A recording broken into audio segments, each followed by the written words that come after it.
Hello folks, welcome back to the channel. Today we're going to start this video off by giving you a little bit of an update on the Yamaha KX-1000 because I did enough off camera over the weekend that this video went live that you guys should probably know what I've been doing to it and what I found out and other such things. Basically, this thing has severe playback head damage. We found that towards the end of the last video.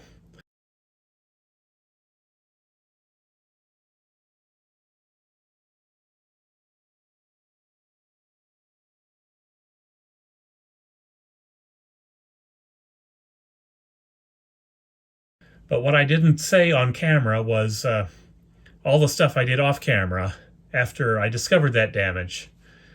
And while this video was basically uploading, I continued to work on it while it was being uploaded. And basically what I tried to do was I decided to polish the heads on this thing because sometimes you can get some frequency response back by doing that in the high end. And I thought maybe it's worth doing on this deck just to see if it got anything back, and it did get some back. I can tell you that right now. It's not great, the improvement I'm seeing. It's not getting anywhere near the 24 kilohertz threshold that this deck is supposed to be capable of, but it is definitely improved.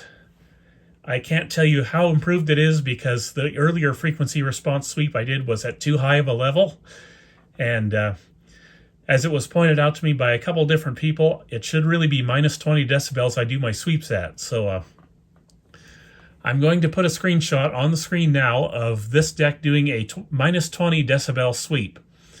And what I'm finding now is that this deck is capable of going from about 23 hertz to 12 kilohertz, I think, plus or minus 3 decibels, which is the usual range of measurement for such things.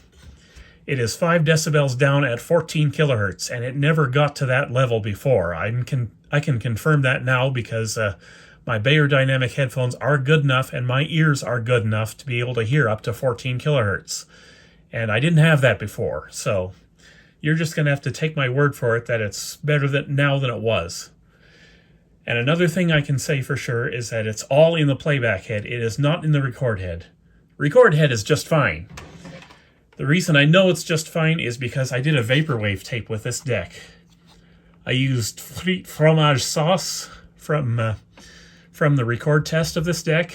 I did one of her other albums that hasn't gone onto cassette yet, and I kind of smudged this. I didn't wait for the ink to dry, but this deck recorded this tape, and there is plenty of high end in this tape.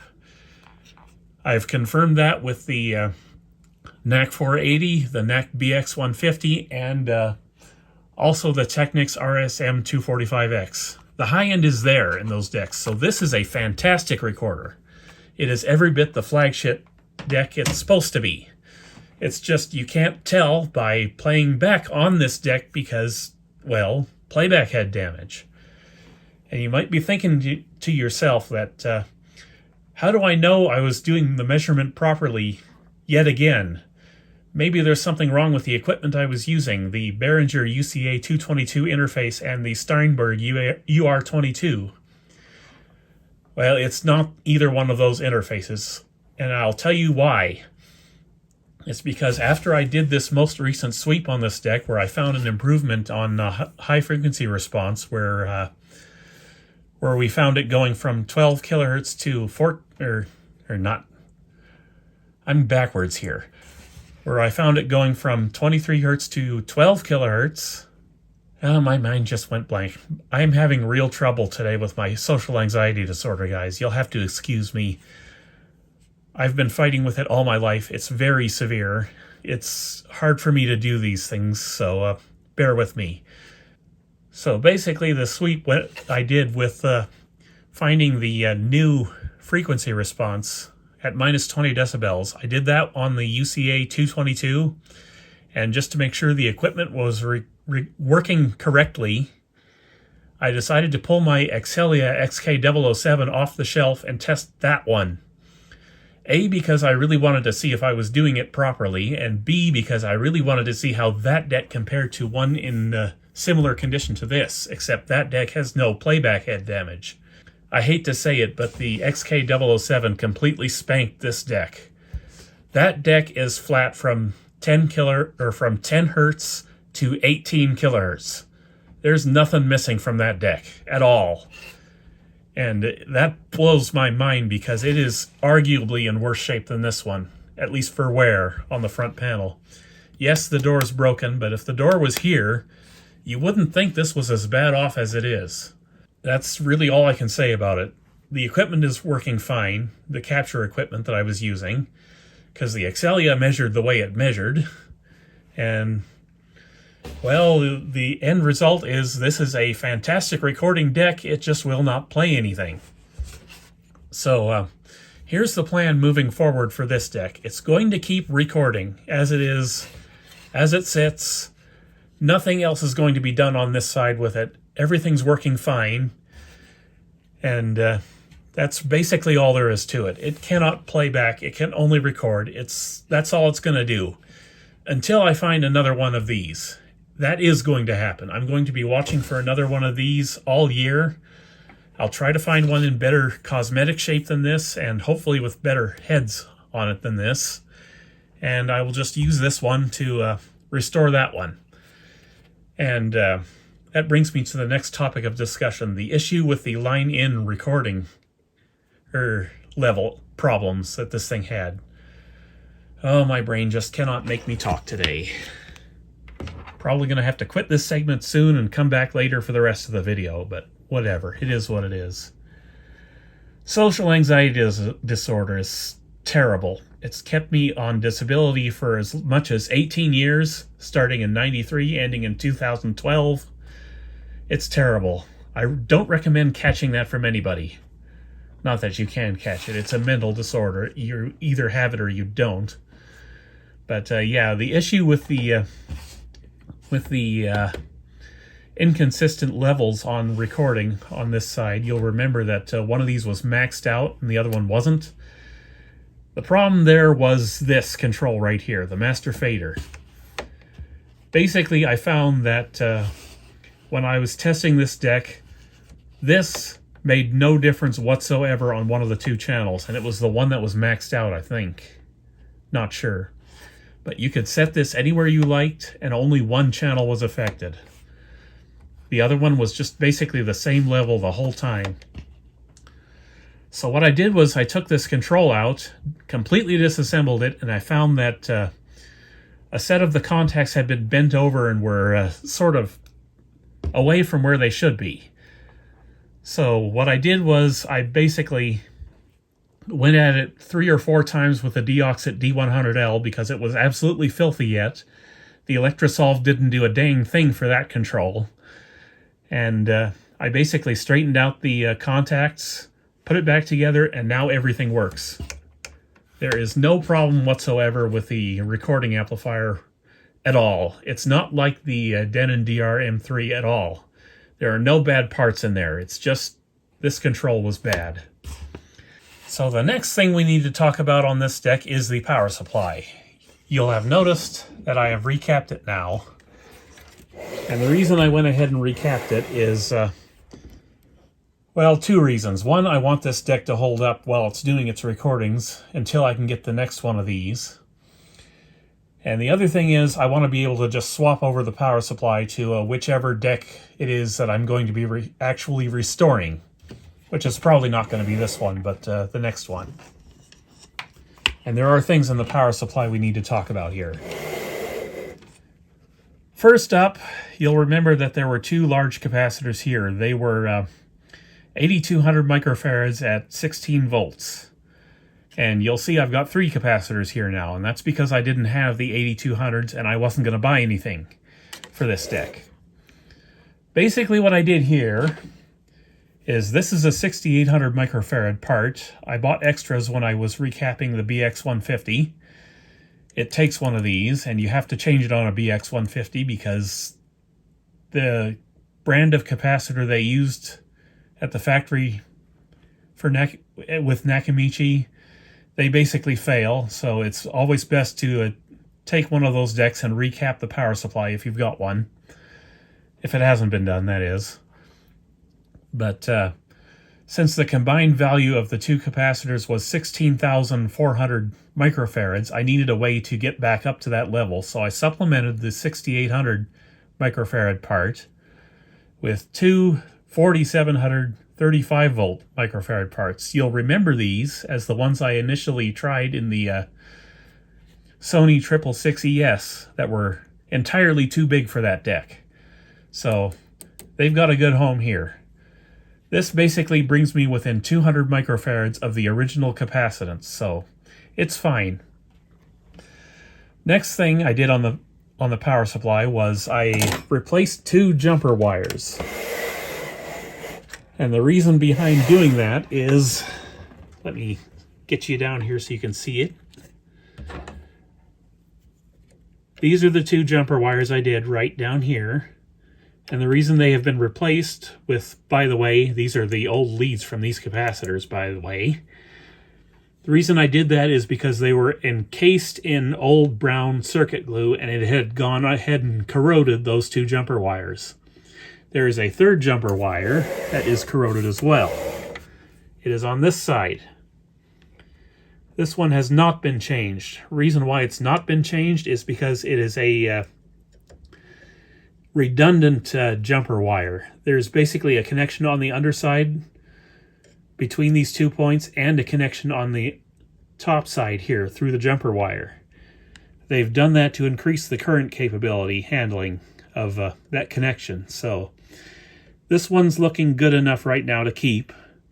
I could have changed it. I decided not to, but yeah, this thing was absolutely crammed full of that old nasty brown circuit glue.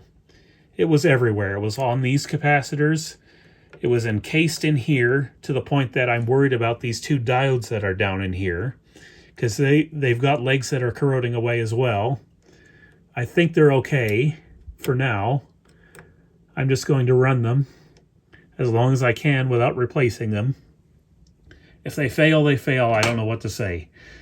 But I may replace those when this power supply goes into the permanent KX-1000 here. Very good thing I did all this recapping, by the way, because several of them were out of spec. You'll remember these two were Elnas. Those were almost out of spec. They were at 20%. These are 3,300 microfarad at 35 volts, no, 25 volts. Right now they're Panasonic FR, but the Elna caps, yeah, they were down to 2,700 microfarads. The only capacitor that has been significantly altered from what was in here before is this one here. And that's because I didn't have that value. It's 2,200 microfarads, or what it was supposed to be, at 35 volts or something like that. And all I had to replace that was 2,700 microfarads in a Panasonic FS 35 volt.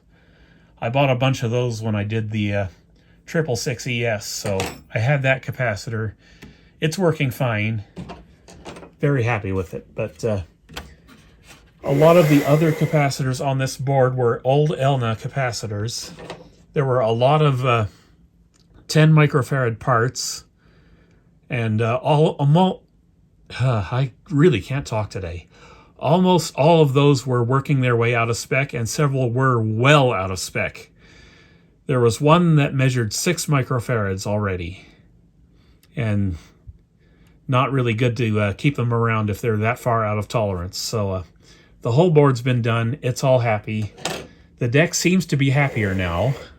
I don't know if it's running any better for a while in Flutter, but it certainly could be because the motor regulation is done on this board. So that's about all I can say about this for now. I don't really like the way this deck is looking at the moment, or really how it sounds with the playback head the way it is, but I think if this were all put back together, it would easily be a top 5 deck. I just can't say where in the pecking order it would be because obviously the playback head is too far gone for me to even make that determination. But I would like to say it's probably going to be at number 4 or number 5 if nothing else comes along that's better than this in the meantime. Okay, part 2 of the video. We're going to check out 4 of my recent tape deck acquisitions and see what's wrong with them. 2025 is all about me staying in budget if possible. I don't know how long I can manage that because I am the way I am, but we'll see. So far, I've managed to do it successfully, despite recent mistakes with the second deck we're going to see today, but we'll talk about that later. For now, we're going to talk about this Hitachi D-E25. This is one I picked up to just sort of be a de-stressor deck for whenever I need something quick and easy to service on the channel.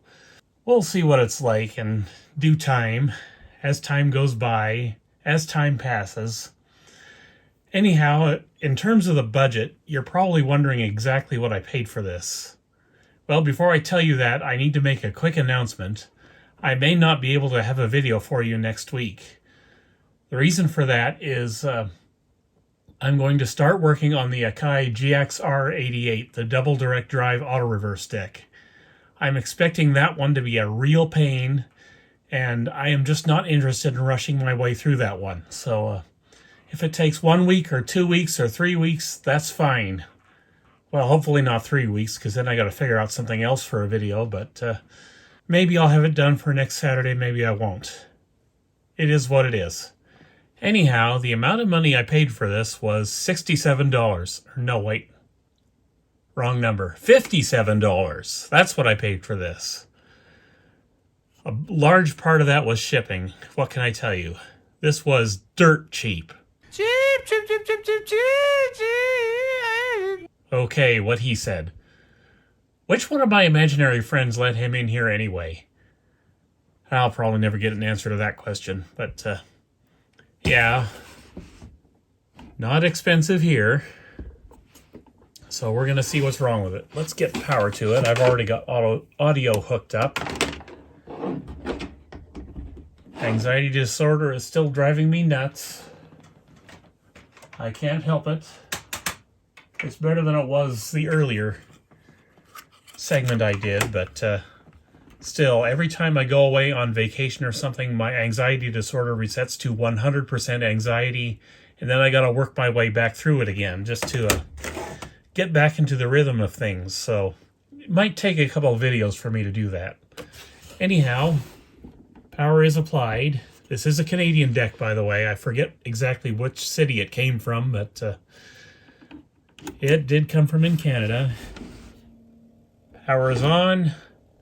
We have lights. Not a very good VU meter on this one, but that's to be expected. It's a fairly basic deck. We got 4 green segments and 2 red ones for level setting, but that's enough for a basic deck like this. I hear motor action. What's this, Hitachi? You don't give us direct control over tape modes?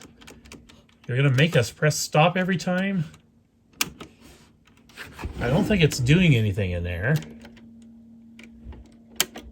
It may not. It's probably got a bad belt or something. I like that this power indicator lights up, or this power switch. That's cool. But yeah, nothing's happening at all in here. And if you're one of those people who gets offended by me saying yeah all the time, then, well, I don't know what to tell you. Anxiety disorder is what it is. Like I said, it's very hard to deal with after holidays. Anyhow, this doesn't seem to be doing anything, but we'll put a tape in anyways. And how do I set this one for chrome? I think both of those buttons. Yeah. Well, wait, for a minute there it was letting me go between modes without stop.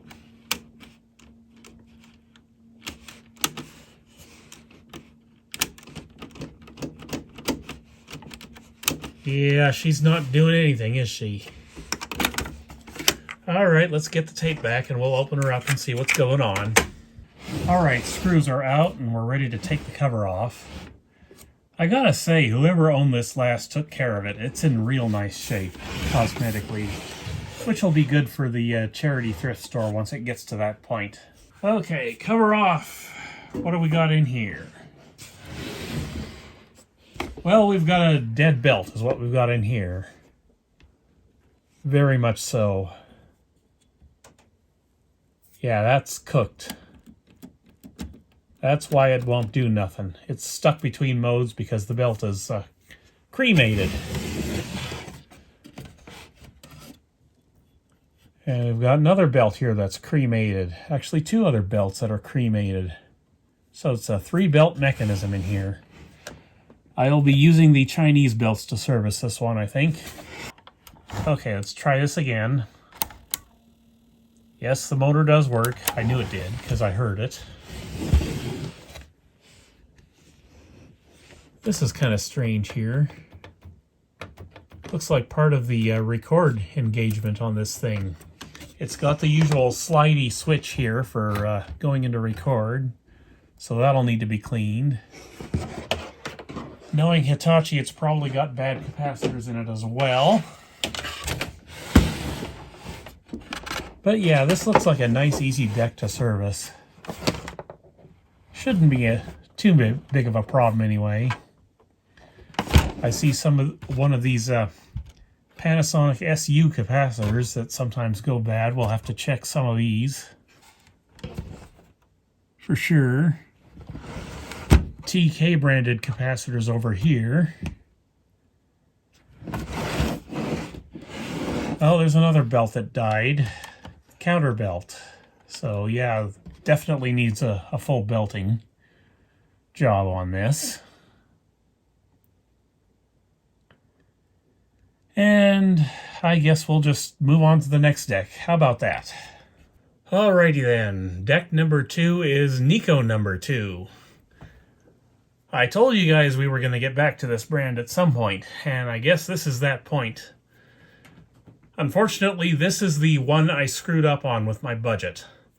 For some reason, I had it in my head that this was a 3-head deck. It is not. It is a 2-head deck. I thought it was one of these 3-head decks that have no off-tape monitoring, which is ridiculous. Why would you build a 3-head deck that doesn't have off-tape monitoring? It doesn't save that much cost, and, well, it defeats the purpose of a 3-header if there's no off-tape monitoring. That's just all there is to it. But basically what I did was I offered him $100 because I thought that was a screaming deal for a 3-header with no off-tape monitoring. And here it turns out it's a 2-head, but whatever.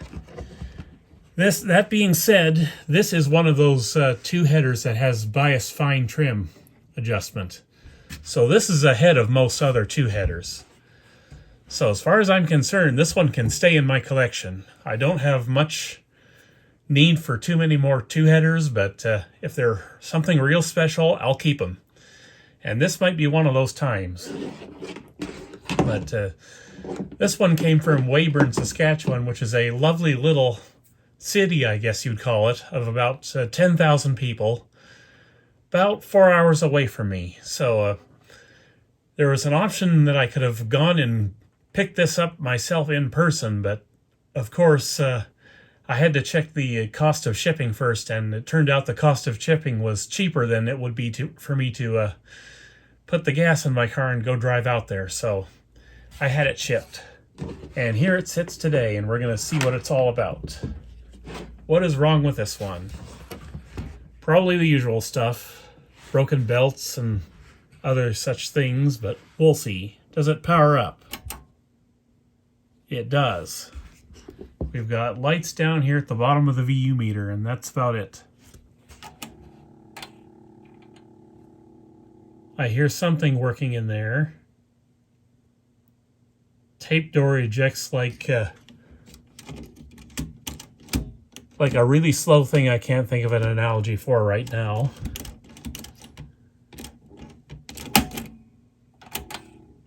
It's gonna need lubing at the very least. I do hear a motor running. I don't know if I don't feel a capstan running, so I don't think this is gonna play.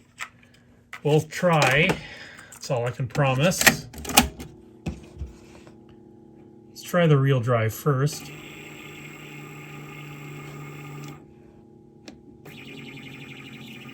Well, it is doing real drive. We've got fast forward. Rewind is kind of there and kind of not there. I like the way these buttons light up. That's kind of cool. Let's see if we get play. No. That one's green. Interesting. But yeah, I'm looking forward to getting this one going. This is going to be way better for my collection than that cheap auto reverse Nikko we looked at earlier on the channel. But let's get into this and see what this one's all about. All right, lid coming off. And I will make a commitment here and now that I will attempt to do a record and play test on all of these two headers that have fine bias control.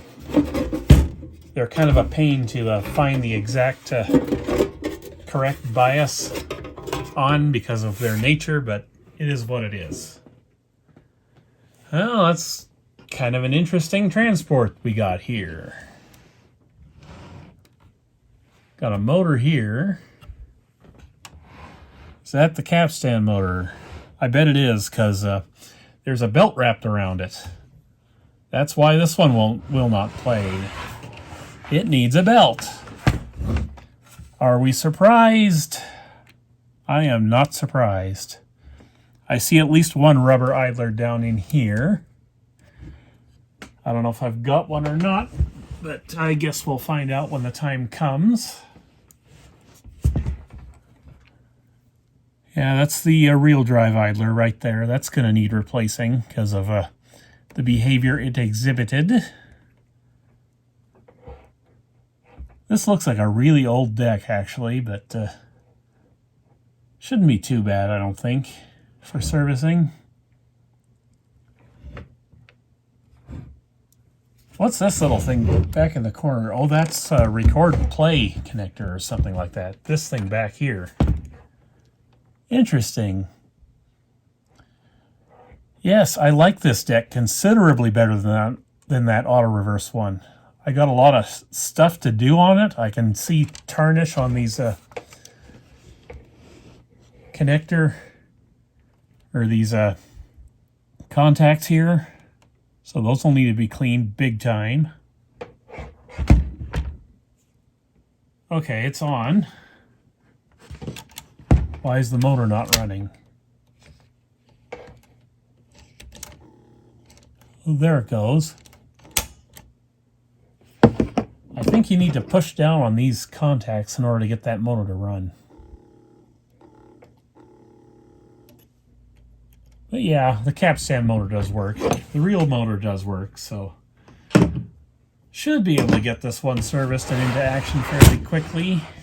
Although it might be a little more complicated because this transport does look like it's a bit of a handful. Maybe not too bad.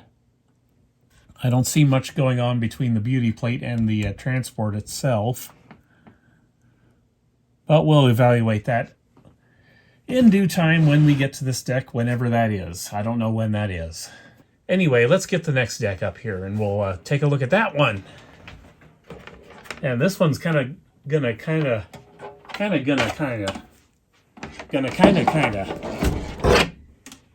unboxing.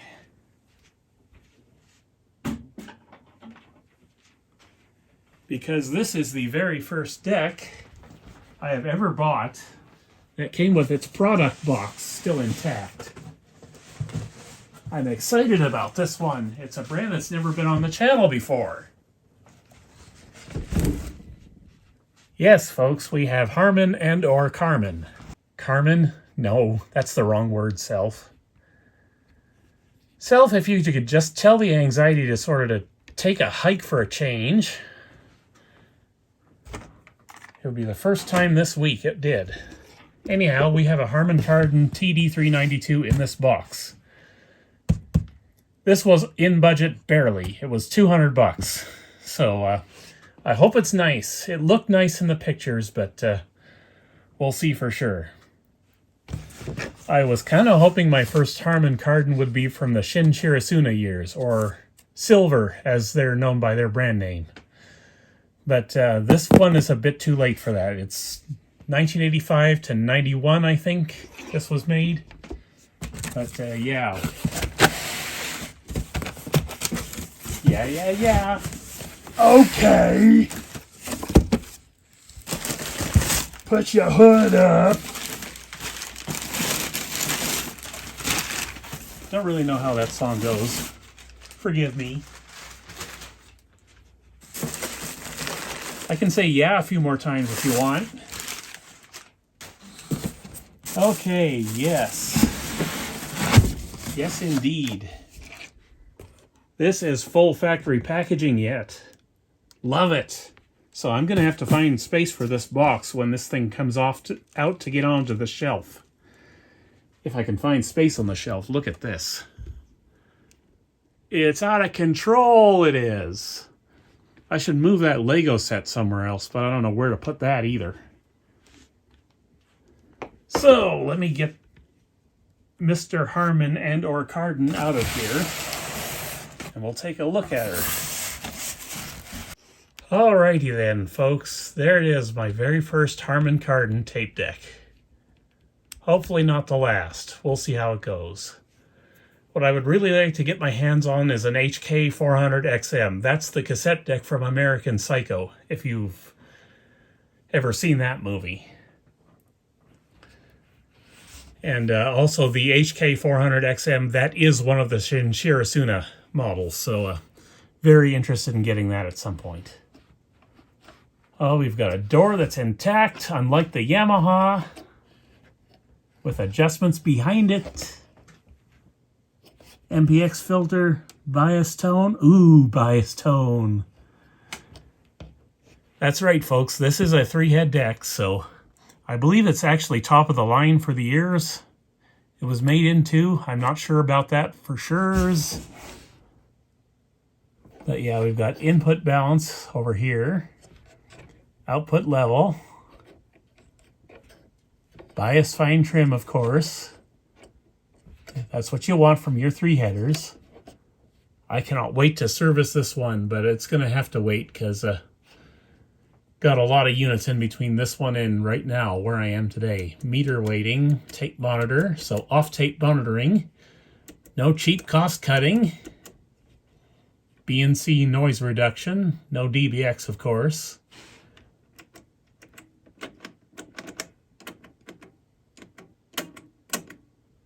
Normal chrome and metal tape. I'm sending it to chrome because we're going to try it with the test cassette real quick. Let me get power to her first, and we'll see what happens.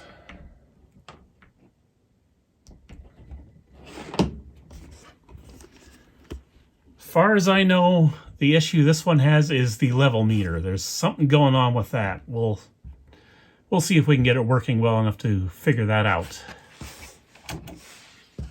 Power is on. Nothing lit up over here. I see capstan movement in there. So this one might play. Oh, the heads are beautiful on this. At least to the naked eye, they are. Look at that. All right, this is tempting me to fast track it now. But I will tell you right now that I already know what's wrong with these meters, and I've already got a plan in place to deal with them.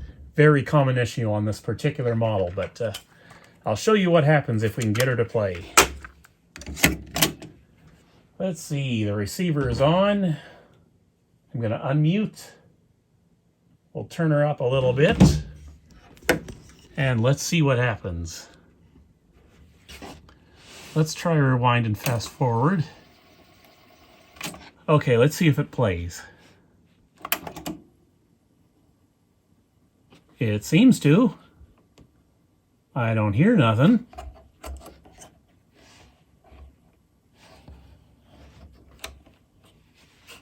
Oh, this could help. Yeah, it has that problem with the meter. Only some segments are lit up. And why do I hear no audio? I should hear audio. It is connected.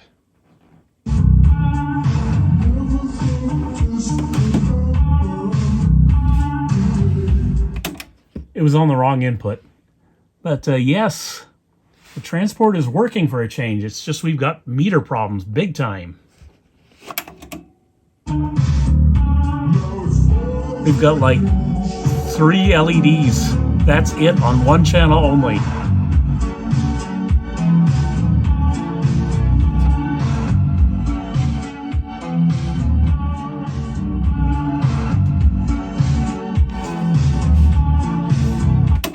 Okay, so yeah, we've got both channels in the audio, so it's just the meter, I think. And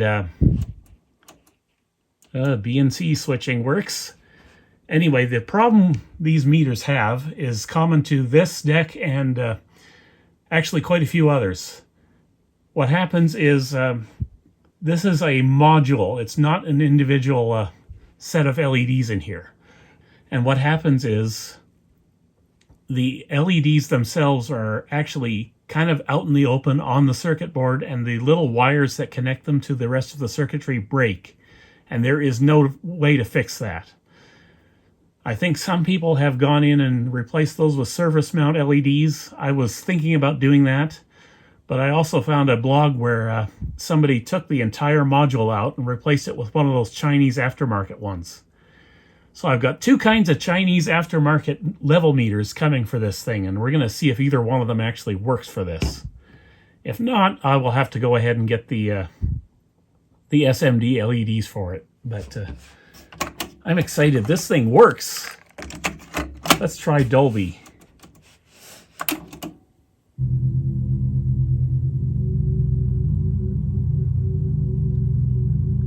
Okay, there is no treble. That means we've got alignment issues or dirty head issues. This is how you know a deck is out of azimuth alignment, is when they can't decode Dolby C properly, and this one cannot.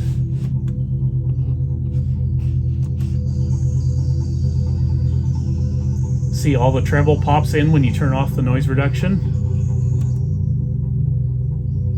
Yeah, the azimuth is off on this compared to the recording deck, which is my XK-007.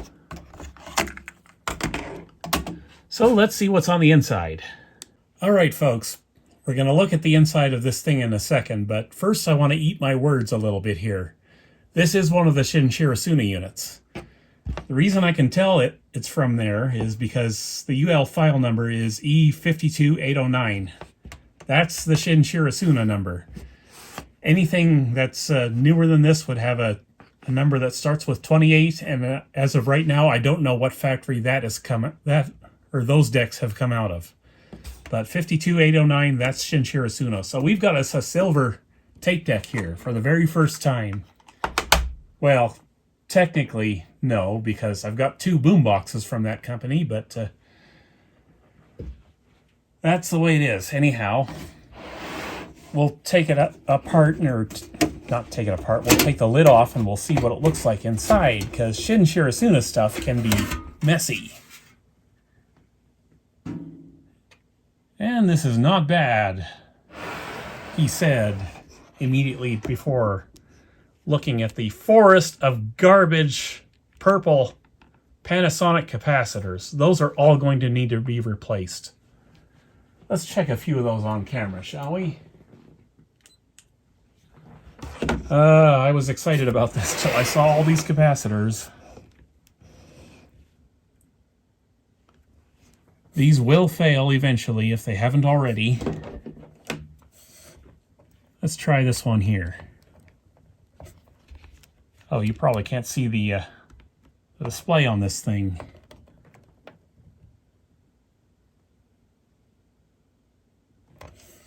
Oh, come on, give me a connection here.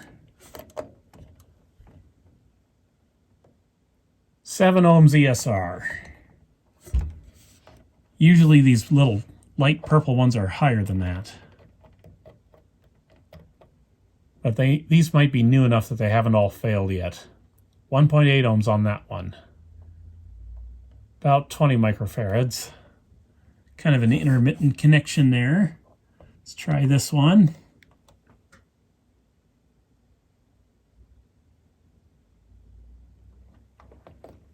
If that's correct, this one's failed big time. Oh no, just a bad connection. 1.6 ohms ESR, 19.26 microfarads. But yeah, this one's heading for a full recap because with this many light purple capacitors in here, I'm not keeping any of them.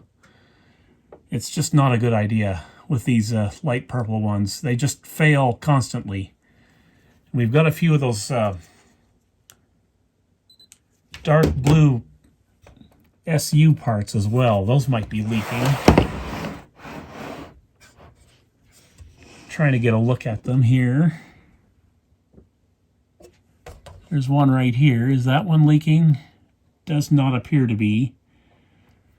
So those might be all in good shape yet. A couple of SUs over in the power supply. Those will have to go. 4,700 microfarad. Good grief. Fortunately, I have those. Those are 25 volt. I've got 35, so I can put in there. I'll use the ones I used from the 666ES. Those will work there. But I'm going to have to inventory all these capacitors and make sure I've got them all, and if I don't have them all, I can get them. Yeah, that's going to be a big job. Real big job. And it is better built than a lot of my other Shin Shirasuna stuff was. I'll tell you that right now. Those boom boxes have wires point to point soldered in everywhere, and yeah, it looks like they cared enough to keep this up to Harman Kardon specifications, or Harman Kardon quality in this case. How's this built, I wonder?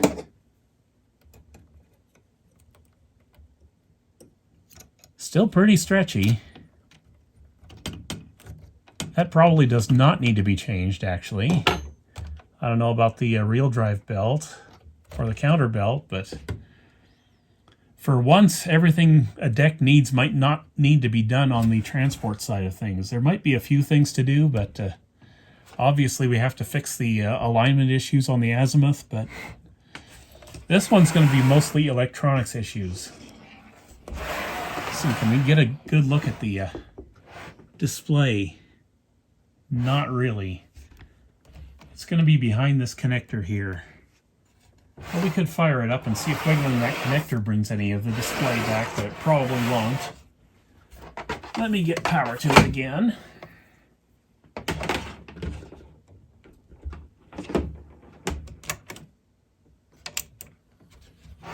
Okay, power is back on.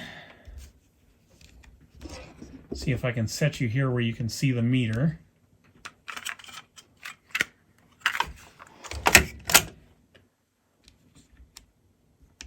Zoom in here. Let me turn some lights off so we can actually see the dang thing work. If it works.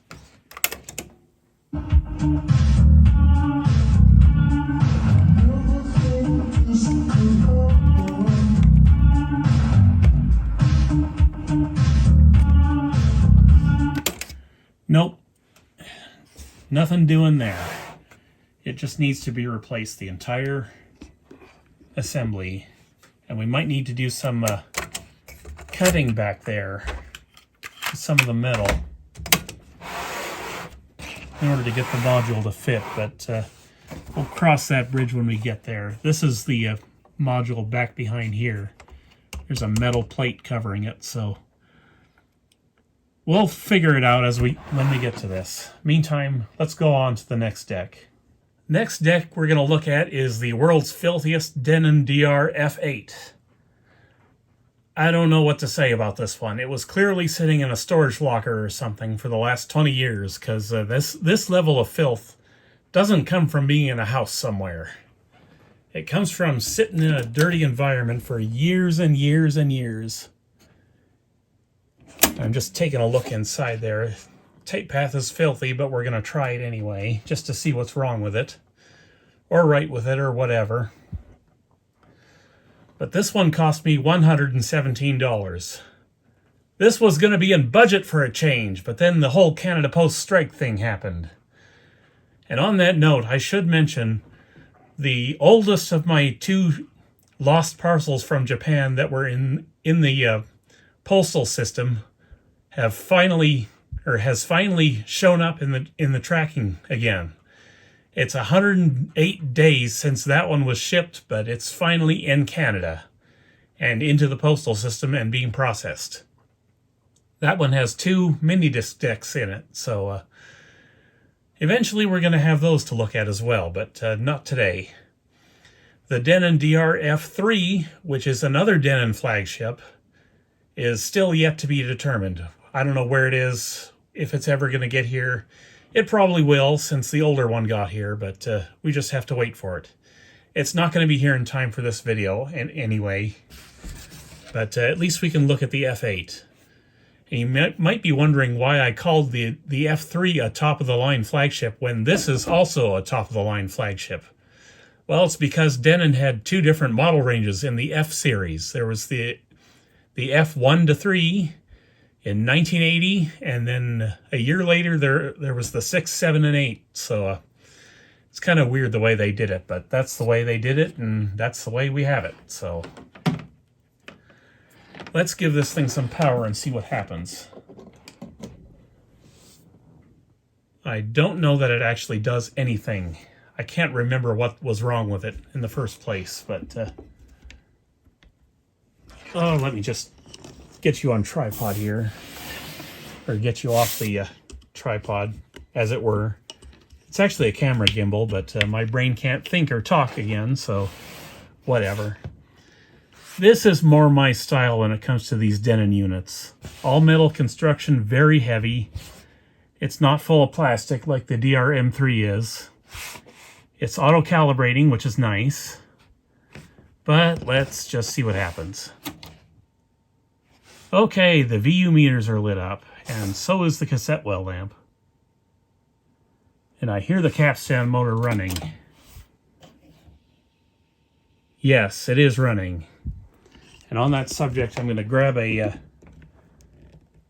alcohol-soaked Q-tip, and we'll just clean the capstan right now before I try to stick a tape in there.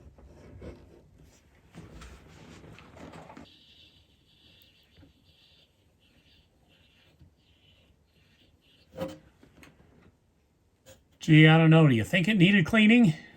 This is the only servicing you're getting in this video. I don't know what else to tell you. I just don't have time to start into anything else right now.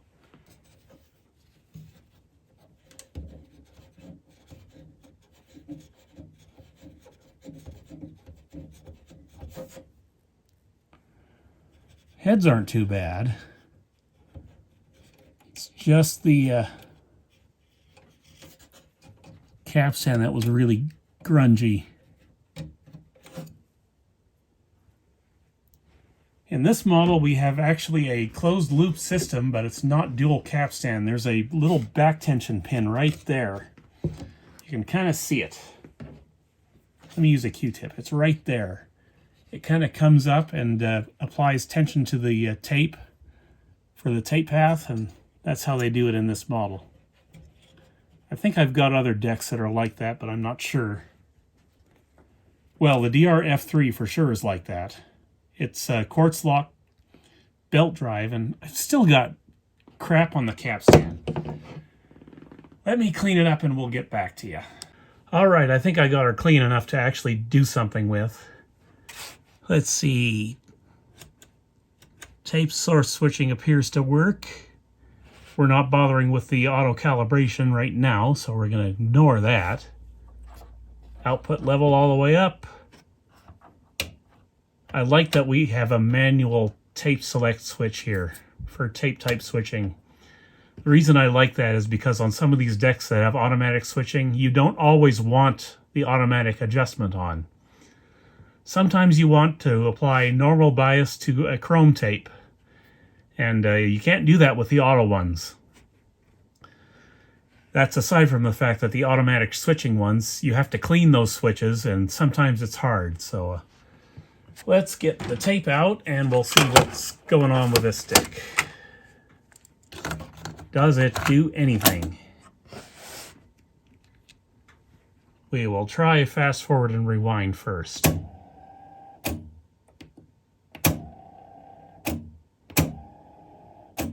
Nope. So the idler's gone for sure. We might get a few seconds of sound when I hit play, but it's going to eat the tape if I so much as do this more than once. So we're just going to hit it once and once only. Yep, we got sound out of it. Both channels. That's trying to move a little bit. If I do that often enough, maybe we'll get it to play a few more seconds of audio. Yeah, I guess that's all we're getting out of her.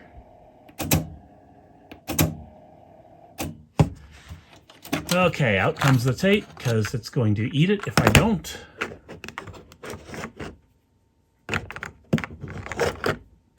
I'll respool that in a second. Let's get the cover off so I can show you what it looks like inside this thing. Alright folks, the cover is about to come off, and I pledge this to you here and now that before I put the screws back in this thing, I'm going to start cleaning it up already, because this is disgusting. I don't know how it got treated like this for so long, but yeah, these screws are in such bad shape that I think I will drop these in a container of acetone for like half an hour and see if they clean up that way. They should. But a lot of the buttons have condition issues, and so do the controls over here, so those all need to be polished probably, but let's show you what it's like inside. Brace yourself. Do you like dust bunnies? We got lots of dust bunnies. If you want some, come get some. I'll give them away for free. No adoption fees or anything. Look at this. This is how I know this was in storage for 20 years. It had to have been. I'm impressed it does what it does, actually. But I want to power this up again and look for the little red light that's supposed to come on when the quartz lock is functioning. So, there's the LED up here. Right there. Let's see if that comes on.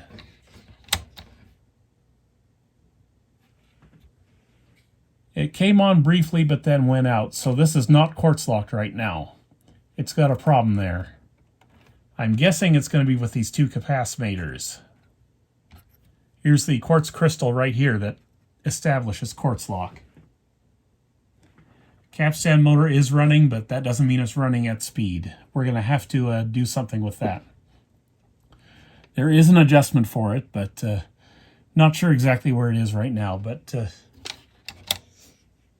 yeah, it flickered again when I turned it off. Yeah, basically it does not stay on. We'll get that fixed in due time. But very, very filthy. You can see where all the dust got in too, because there are vent holes right above this area, but none over here. So this area is all clean. Man, this thing's filthy. Filthy, filthy, filthy. And of course, like I usually do on these high-end decks, I'll just blanket recap the power supply immediately. Everything over here is as it needs to be done. But this will probably get audio grade caps because this is a flagship, and I want this to be a permanent part of my collection if the heads are in good shape. And I have no reason to believe that they aren't in good shape. Good grief. I wonder if my simple green will even get all this stuff off. I might need Goo Gone. Nice gold-plated connectors back here.